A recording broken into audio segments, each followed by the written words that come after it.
waxaad ku garanaysaa dibiga dhinka ah inuu qalqaali yahay xariga ku xiran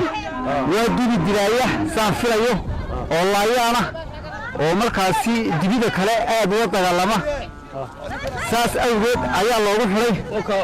laakiin sayidka dhulka loogu tuuray markan xarigna uu hayaa dibiga madow ayaa ay suurtagal tahay in uu kolba kaga istaagayo xariga ku xiran adinka hore ee dibiga dhinka ah imka gabadhaasi ayaa isla u miciin oo kala qabo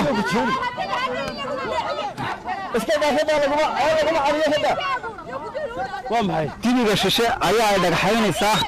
sababtoo ah waxa ay ku doonaysaa amaba ay cudurdaar uga dhigtay dibiga dhinka ah in ay lugu xanuunayso ama uu dhaawac ka soo gaadhay isla markaasina uu xari kaga xiran yahay saas awgeed aanu iska caabin karayn dibiga madow laakiinse weli midna lama leedin